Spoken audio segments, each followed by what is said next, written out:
Voter Information Guide for Proposition 14, 2020 in California.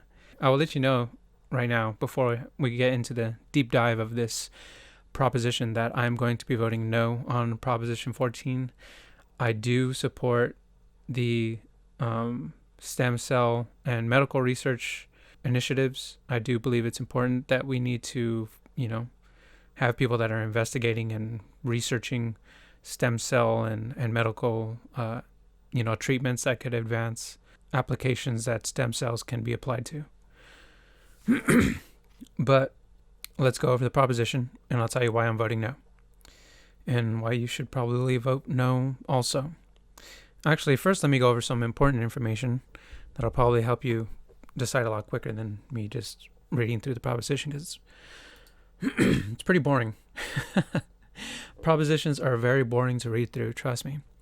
I've been reading through all these propositions just to make sure I know what I'm voting for. And I thought it'd be good for me to document this so you know what you're voting for. So, Jeff Shee of the CIRM, California Institute for Regenerative Medicine, CIRM, CIRM. Anyways, Jeff Shee of CIRM, a governing board member, even opposes this proposition, and he's the board member of CIRM. So if the board member doesn't support it, it probably doesn't make sense that we also would support it. In the San Diego Union Tribune, Jeff Shee wrote, "It must seem odd that someone who has spent countless hours over the last 15 years as a member of the governing board of the California Institute for Regenerative Medicine, CIRM, would oppose Proposition 14, which seeks to provide $5.5 billion in new funding for the Stem Cell Agency. While I value CIRM and its work to date, Proposition 14 commits California to spending money that it does not have. $7.8 billion, including interest for the research that is already well funded. Plus, CIRM's pre-existing flaws are actually exacerbated by the new provisions in the measure." That was written by Jeff Shee, again, of CIRM and the San Diego Union Tribune. And in the Daily Cal, Jeff Shee, CIRM board member, said Prop 71 was supported in 2004 because of federal restrictions on stem cell research imposed by the Bush administration. Historically, the federal government, through the National Institute of Health, funds biomedical research, she said. It is a total anomaly for the state to do it. And the only reasons the state did it in 2004 is because it is one of the areas of research that was thwarted for ideological reasons. Sounds like something in 2004. She who opposed Prop 14 said the federal restrictions no longer applicable due to the fact that modern stem cell research does not require embryos. This form of research has not caused any moral reservations, according to Shee. So right off the bat, like I said earlier, the board of CIRM is saying it's not necessary to vote for Proposition 14. So basically, it authorizes $5.5 billion in general obligation bonds to fund grants from the California Institute of Regenerative Medicine to educational nonprofit and private entities for stem cell and other medical research, including training, stem cell therapy development and delivery, research facility construction, and associative administrative expenses. Yeah, so administrative, I think they have something like 20-something people in administration, and they'll probably add up to, their total will probably be 30-something. Basically, administration, when they're adding budget to administration, it means that they could be adding people to administrative positions when they should be adding people to the actual medical field in that, the actual research field.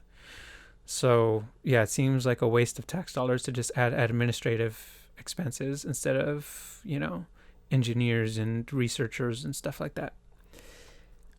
So it appropriates general funds money to pay bond debt service. And basically the way that this is paid for is through state general obligation bonds to fund grants from the CIRM.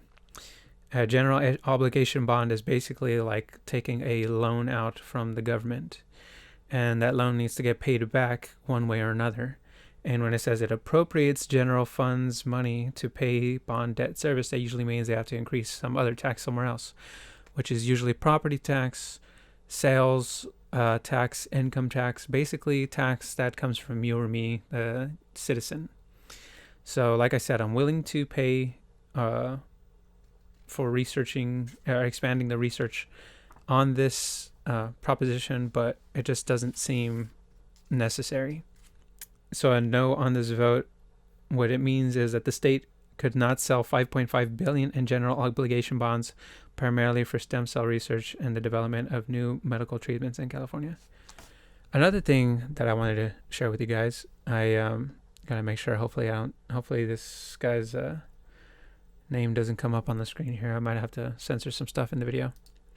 But I reached out to somebody at CIRM, whose name I'm not going to say because for confidentiality reasons. Don't harass anybody in this video that's mentioned.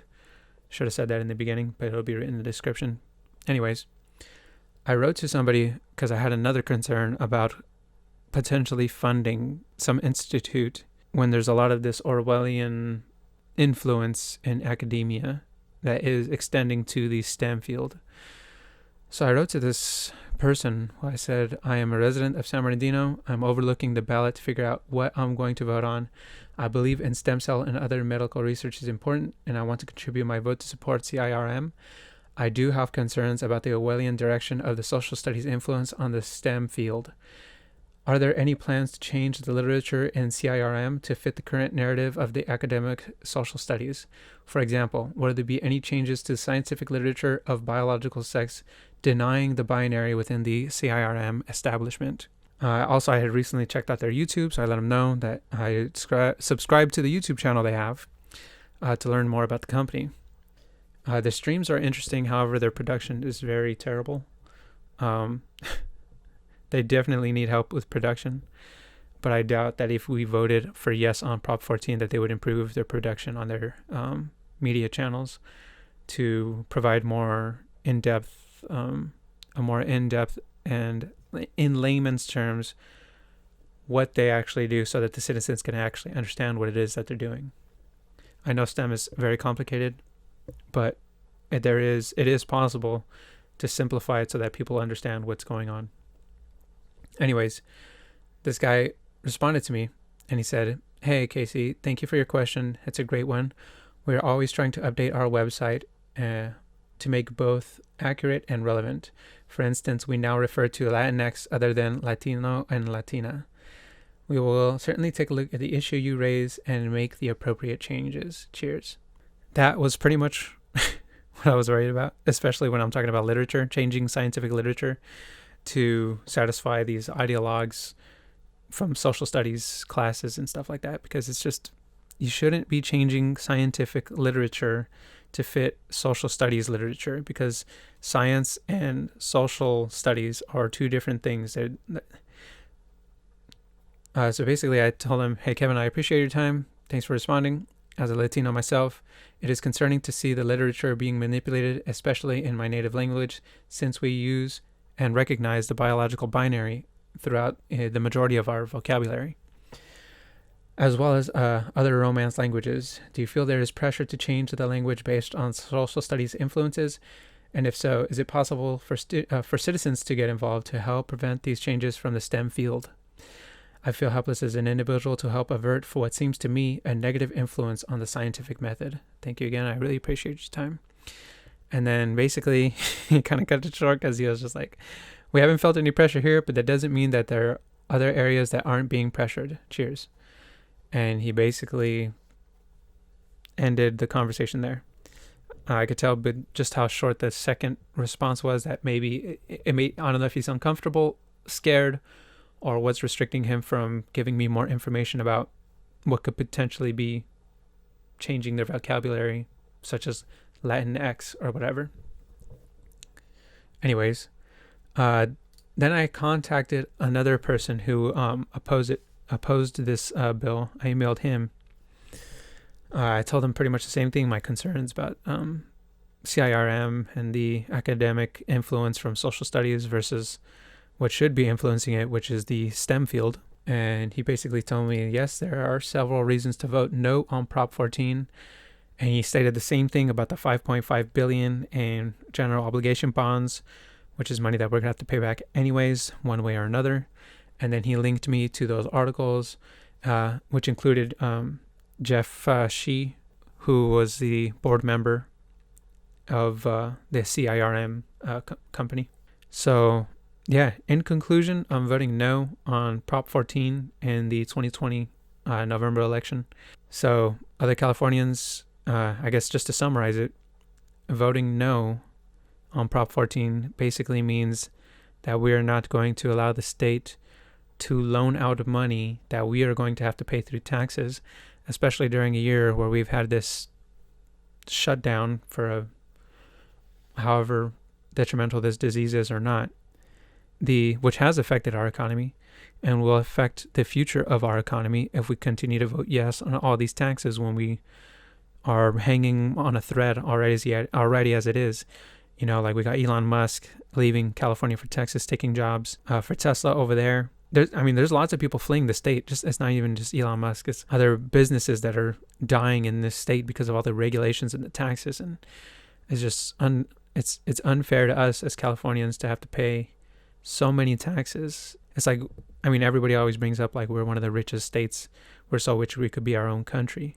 But the way that these, politicians spend the money is so irresponsible. Like we really do need a land management program going on, something to help, manage the forests so that there's less forest fires. They're not so severe. Yeah, I'm sorry. I'm probably going on. I you guys probably are here for is Prop 14. So I'll just end it there. Vote no on Prop 14.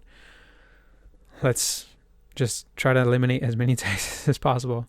I'll upload Prop 15, 16, 17, 18, up to 20. And then I'll do a general overview of all the props and some of the other election stuff in one video altogether. So, yeah, thanks for tuning in.